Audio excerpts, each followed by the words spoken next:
जिले के कलेक्टर ने आगामी बोर्ड परीक्षाओं को ध्यान में रखते हुए विद्यार्थियों से परीक्षा पे चर्चा की। इस दौरान उन्होंने न केवल छात्रों को शुभकामनाएं दी, बल्कि परीक्षा की तैयारी और तनाव मुक्त रहने के लिए महत्वपूर्ण सुझाव भी साझा किए। आगामी बोर्ड परीक्षाओं को लेकर विद्यार्थियों में उत्साह और थोड़ा तनाव स्वाभाविक है।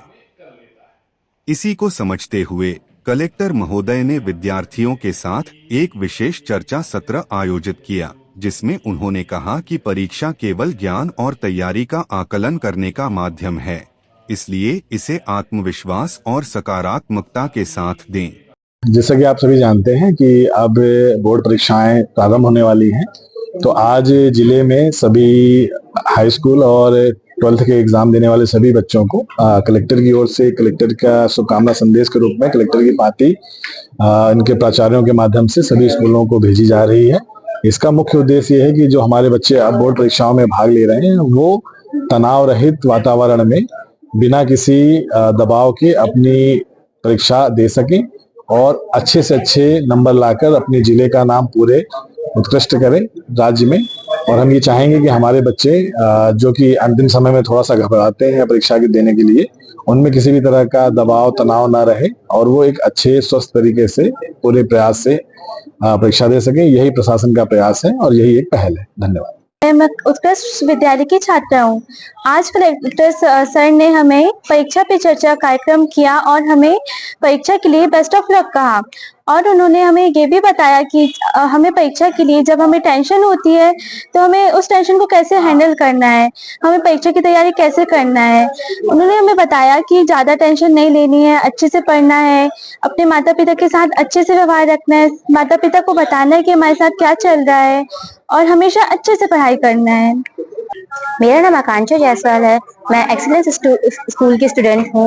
मैं उन विद्यार्थियों को ये बोलना चाहती हूँ जो यहाँ पर प्रेजेंट नहीं थे कि वह बिना टेंशन लिए अपनी तैयारी करें, और अपने अगर उनको एंजाइटी होती है, उनको थोड़ा सा डिप्रेस फील होता है, तो वो अपने पेरेंट्स से थोड़ी सी बातें अपनी शेयर करें और बिना चिंता के पढ़ाई करें। और पढ़ाई करते वक्त जो डीजे के शोर से हमें प्रॉब्लम होती है, उसके लिए कलेक्टर सर ने ये निर्देश दिए हैं कि इसके लिए आप अपने प्रिंसिपल से कांटेक्ट करें या फिर 100 डायल करें, उन्हें तुरंत सुविधा मिलेगी इसके लिए।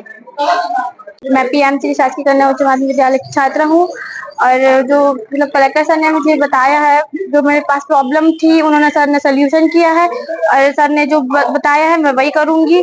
और मतलब सर ने बहुत अच्छा बताया है, तो इसलिए मैं सर को थैंक यू कहना चाहूंगी, और मैं ये भी चाहूंगी कि मैं इस जिले का नाम रोशन कर सकूं।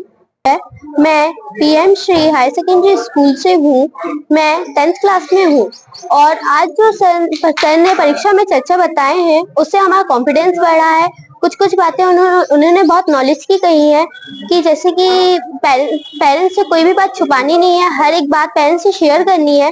और कुछ बातें ऐसी बताई हैं कि आजकल डीजे का शोर, शादी फंक्शन बहुत सारे होते हैं जिसके कारण बच्चे पढ़ नहीं पा रहे हैं, तो उस कारण उसमें थोड़ा सा ध्यान देके हम लोगों को इन्फॉर्मेशन दें कि ये चीज यहाँ हो रही है, ताकि वो बैन करवा सके।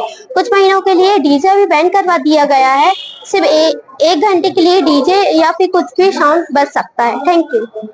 विभा मिश्रा, पीएमसी महाराजपुर स्कूल में प्रभारी प्राचार्य हूँ। आज कलेक्टर सर ने परीक्षा पे चर्चा की पाती दी है, और ये पाती हम सारे बच्चों तक पहुंचाएंगे।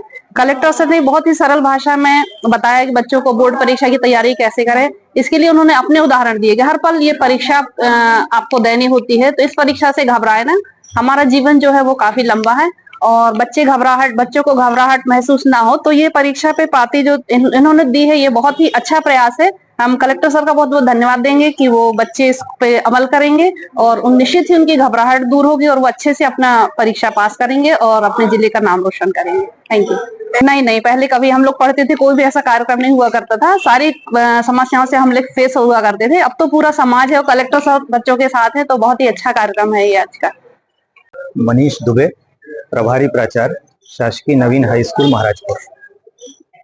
आज का जो कार्यक्रम एक तरह से कलेक्टर महोदय के द्वारा नवाचार के माध्यम से प्रधानमंत्री महोदय की परीक्षा पे चर्चा के उपरांत कलेक्टर महोदय द्वारा परीक्षा पे चर्चा छात्रों के साथ की गई और संक्षिप्त रूप में उन्होंने संक्षिप्त शब्दों में किंतु प्रभावी शब्दों में बच्चों को इतना अच्छे से मोटिवेट किया है कि ऐसा अनुमान है कि शायद हमारे जिले का परीक्षा फल बहुत अच्छा रहेगा और छात्रों ने भी उनको इस तरह से आश्वस्त किया। धन्यवाद। कक्षा 1 से प्रारंभ करते हुए पहले पड़ाव कक्षा 5वीं और 8वीं में भी बोर्ड होता था, फिर कुछ समय से कहीं जब बोर्डों में हट गया फिर वापस आया, लेकिन मुख्य जो जीवन में हमेशा अमिट रहता है वो क्लास 10वीं है और इसके बाद क्लास 12वीं। आप कहीं भी जाएंगे तो सबसे पहले ये होता है कि भाई इसके क्लास 10th में 12th में कितने मार्क्स आए। तो वो एक तरह से माइलस्टोन है आपके जो करियर होता है, और ये माना जाता है कि अगर बच्चा क्लास 9 से सीरियस हो जाता है तो वो अपने जीवन का सेट किसी न किसी तरह अच्छी दिशा में कर लेता है। तो क्लास 9, 10, 11, 12 ये 4 साल आपके जीवन के बहुत महत्वपूर्ण अवसर होते हैं, और इसमें जो छात्र छात्रा संभल गए तो वो आगे के जीवन में मतलब कुछ भी हो जाए, कोई भी बाधाएं, हमेशा सफल होते हैं। और अच्छा, परीक्षा एक ऐसी चीज होती है और उसमें भी बोर्ड परीक्षा से तो डर लगता ही डर लगता है, और बोर्ड हो जाती है थोड़ा सा और घबराहट शुरू हो जाती है, तो दूसरी जगह जाना रहेगा, सेंटर दूसरा रहेगा, कड़ाई रहेगी, तो वो ये नहीं रहेगी। तो इसमें बस अनुभव ये रहता है कि केवल आपके कॉन्फिडेंस का पूरा खेल है। आप देखिए, ऐसा नहीं है कि अब आप 15 दिन में 10 दिन में पढ़ाई पूरी कर लेंगे। आपने साल भर जो पढ़ा है वो धीरे धीरे आपके अवचेतन मस्तिष्क में कहीं ना कहीं इकट्ठा होता रहे, और जैसे जैसे परीक्षा आती है, इवन मेरा भी अनुभव था, एसपी साहब भी आपसे चर्चा करेंगे, या जितने भी अभी हमारे डिप्टी कलेक्टर साहब अभी सिलेक्ट होके आए हैं, तो जब हम प्री देने जाते हैं, मेंस देने जाते हैं, इंटरव्यू, तो हमेशा ही लगता है यार कुछ याद नहीं, कितना पढ़े तो कुछ नहीं याद है, मतलब हमेशा ही लगता है। फिर जब आप परीक्षा हॉल में बैठते हो, सबको देखते हो, कॉन्फिडेंस नहीं ये तो मैं कर ही लूंगा। फिर जब प्रश्न पत्र देखते हो तो थोड़ा सा कॉन्फिडेंस आता है, कह रहे ये तो पढ़ा हुआ है, ठीक है। तो क्योंकि देखिए आपके साल भर का निचोड़ है, तो जैसे परखनली देखी है ना सबने, तो भाई वो वाली जो पहले प्राचीन जमाने में चलती, तब तो वो केरोसिन वगैरह नहीं आती, तो पहले कुप्पी आती थी, वो फनल शेप की रहती थी, उसके बाद ऐसे। तो जीवन आपका फनल शेप का है, आपने साल भर इतनी पढ़ाई की है, अब 3 घंटे में मतलब इसको निभाना इस 3 घंटे के अंदर है। तो ऐसा नहीं है कि आपके पूरे उसको ये वास्तव में कर पाएगा, कई बार होता है किसी तबीयत खराब हो जाती है। तो आपको परीक्षा में जब बैठना है तो इस पूरे उत्साह और उसके साथ भी भाई नहीं, मैंने आप देखिए अपने लिए आप सत्य हैं, आप अपनी समीक्षा स्वयं कर सकते हैं, अपने माता पिता टीचर को भले ही लगे कि बच्चा बहुत पढ़ रहा है या नहीं पढ़ रहा है, लेकिन आप अंदर से जान रहे हैं कि आपकी तैयारी, मतलब आप अपना आईना खुद है, अपने आईने से झूठ नहीं बोल सकते। तो आपने क्या तैयारी की है, अब लास्ट के 1 हफ्ते पढ़ने ना पढ़ने से कोई फर्क नहीं पड़ता है ज़्यादा। अब ये है कि आपने जो साल भर पढ़ा है उसको बस रिवीजन कीजिए और कॉन्फिडेंस ये लाइए कि हाँ परीक्षा में जब मैं बैठूंगा या बैठूंगी तो इसको मुझे ऐसे सॉल्व करना है, ये राइटिंग मुझे अपनी सुंदर से, अब प्रस्तुतिकरण पे आपको ध्यान देना है, ठीक है, कि जितनी अच्छी राइटिंग प्रस्तुतिकरण रहेगा, साफ सुथरी रहेगी, तो नंबर मिलने के चांसेस अब आपके बढ़ते जाएंगे। और अब आजकल साइंटिफिक स्टेप मार्किंग टाइप की होने लगी है, तो कहा भी गया है कि भाई नर हो न निराश करो मन को, मन निराश हो गया, मन के हारे हार है, मन के जीते जीत। तो बस देखो आप सब लोगों को सब पता ही, हम लोगों को ये सब भी नहीं पता था, कोई बताने वाला नहीं था।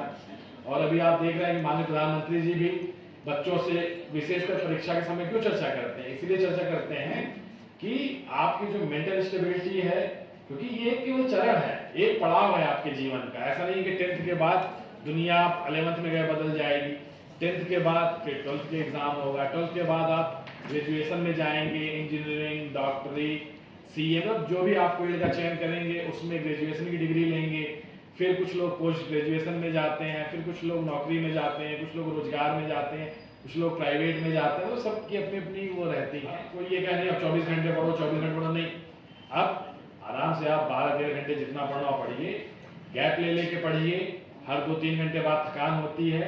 हाँ, अब इस जो महीने हैं लास्ट के, सोशल मीडिया, मोबाइल, इन सबसे दूर रहिए, उनका यूज केवल जो आपको ऑनलाइन मटेरियल ये सब है, वीडियोस हैं, लेक्चर्स हैं, इनके अलावा अन्य उपयोग आप फेसबुक, व्हाट्सएप और इंस्टाग्राम और भी जो आपकी जनरेशन की है, अब ये मान चलिए कि परीक्षा के बाद, हाँ देखिए पेरेंट्स या आपके दोस्त या टीचर ऐसा नहीं है कि आपको कोई अहित चाहते हैं, वो ये चाहते हैं ना कि अब आप अपना फोकस इस पे रखें।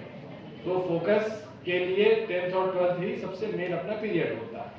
तो जो आप लोगों को हमने यहाँ बुलाया भी है, इसीलिए बुलाया है कि अब बस नेक्स्ट वीक से अपने बोर्ड और सब एग्जाम शुरू होने वाले हैं, तो ये आपकी अंतिम घड़ी आ गई। तो फिर आपको चीजें कॉन्फिडेंस से ही देखनी है पूरी, ठीक है। अब कोई ये कह रही है मैं लगातार पढ़ लूंगा, 24 घंटे दिन रात पढ़ लूंगा, तो वो अपनी तबीयत खराब करेगा, ठीक है।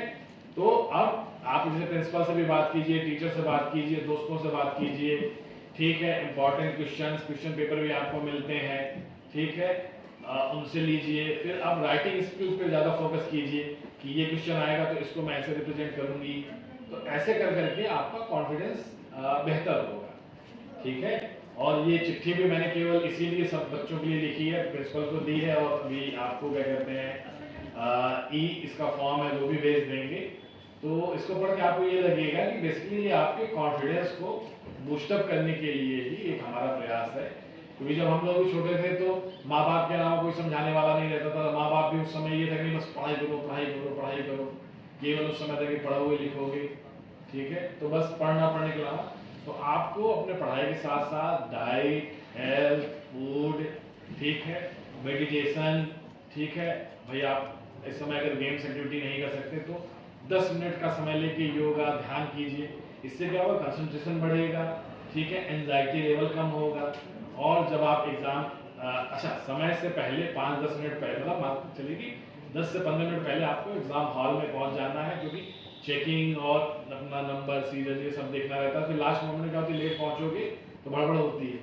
तो ये देखिए, तो उससे क्या होगा ना कि फिर एंजाइटी नहीं बढ़ेगी। अच्छा आप पहुंच गए, अपना थोड़ा सा रिलैक्स होके अपने माता पिता, ईश्वर और जिनको भी आप मानते हैं उनका ध्यान करते हुए कि अब मैं आ गई हूँ और अब मैं अपना अच्छा प्रयास करूँ, ठीक है। और देखिए पेपर सरल कठिन नहीं आता है, पेपर कठिन आएगा सबके लिए आएगा। ऐसा थोड़ी है कि रमेश के लिए कठिन आ गया, सुरेश के लिए इजी आ गया, ठीक है, या दूसरे जगह जिले में चेंज हो गया पेपर। तो पेपर एक ही रहता है, हमारी तैयारी लेवल उसको कठिन और सरल बनाती है।